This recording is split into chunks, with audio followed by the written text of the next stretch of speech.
Hi there, everyone. This is Chris of Fool's Evolution. Welcome back to my channel. Today, let us talk about time.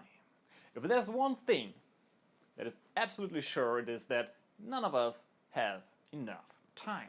In fact, there might not even be such a thing as having too much time for human beings. Unless, of course, you are 4 years old and you have to go from A to B in a car, your mom's driving, and it takes longer than 20 minutes. In which case, you actually experience eternity.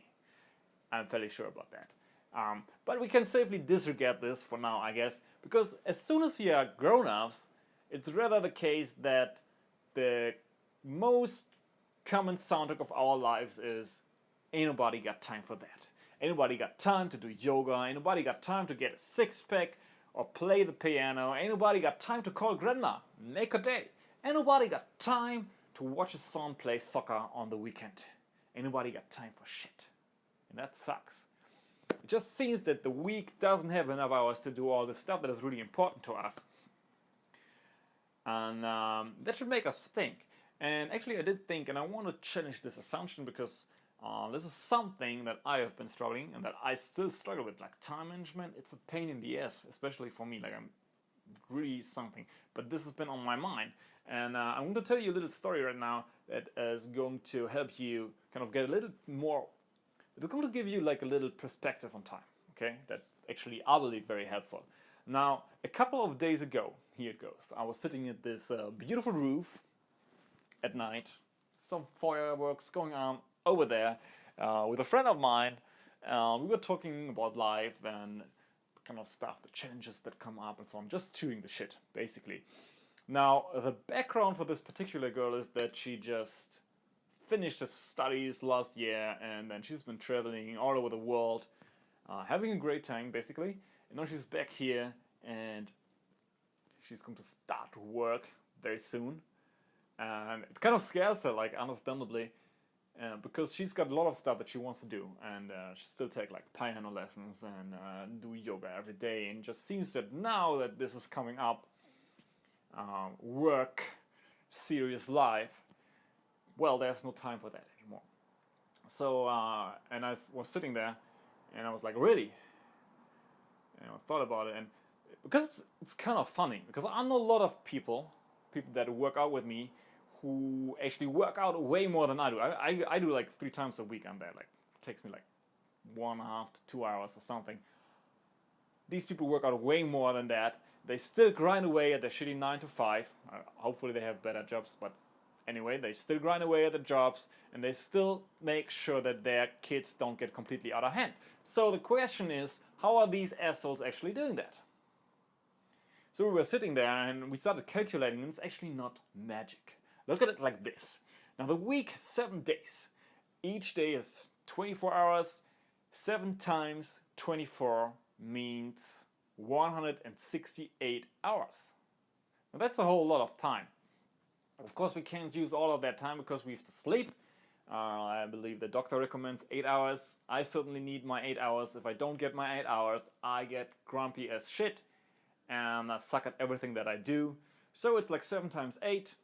56 hours, we are left with 112 hours.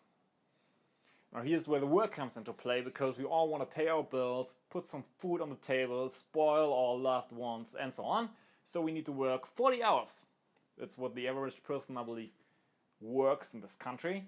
And we also need to get to work and get back. And unless you have a really shitty commute, I believe maximally like 1 hour. So these are like 2 hours a day, 5 times 2 hours, it's 10 hours a week. So your whole work commute block is around 50 hours a week. This means 112 hours, you subtract this 50 hours, you are still left with 62 hours. 62 hours, and then of course we all need to buy groceries, pay our taxes, do some organizational shizzle, I don't know what, and we need to eat, and we need to clean the house. We need to actually wash ourselves, yeah? Wash yourselves, dirty bastards. All this kind of stuff needs to be done, and let's be generous, let's say all of this takes around 20 hours. So we're still left with 42 hours. Now this is pretty amazing. 42 hours is like 2 hours more than you actually have to work. You have to think about it like that. It's like 42 hours a week that you can actually do whatever the hell you want. And it seems a lot of time for me, because you can also say it's like 42 hours spread over the whole week. It's like 6 hours a day. That means you could actually master the piano, do your 10,000 hours of piano playing, the 10,000 hours of piano playing that you need to actually become a master, by just playing 1 hour every day for 27 years. And then you're there. Then you're going to be a master. If that's like, it's not like that bad of an assumption. You still have like 5 hours a day to just, I don't know, hang out with your friends, your spouse, your children, watch TV, or really master the intricacies of your Facebook stream, if that's what you still want. So, whatever the hell, I'm not going to get into what you could do, all kinds of stuff. But the question that remains, I believe, is why does it not seem to us as if we had this much time? Because it certainly doesn't seem like this to me, and I basically work from home, so I don't even have a commute. Well, I believe the reason is very simple, because we don't check our time. And as I said before, it's because we are rarely conscious of how we actually use our time. And now the idea is basically to actually start keeping track of our time. One thing is like to schedule things and really be like very, and it's a tough thing. Like I know it's like super tough for me. It's super tough to actually stick to my own little deadlines, my own little windows of doing stuff.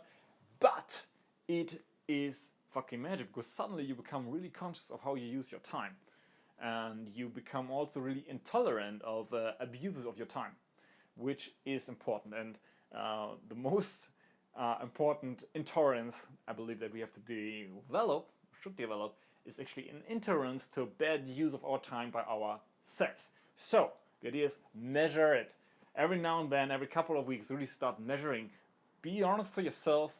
Think about what this means about yourself, where you're actually spending time. You're going to be surprised where you actually put your time. And it might not actually be a good surprise though, but then you're going to actually put things in action almost automatically. These are my thoughts today about time and using your time. Don't be afraid of time management. It's just something that we need to learn if you want to get shit done. If you like this video, please let me know what you think. Subscribe on the side, I believe, and shoot me a text or whatever, and I'll see you around next week. Thanks for watching.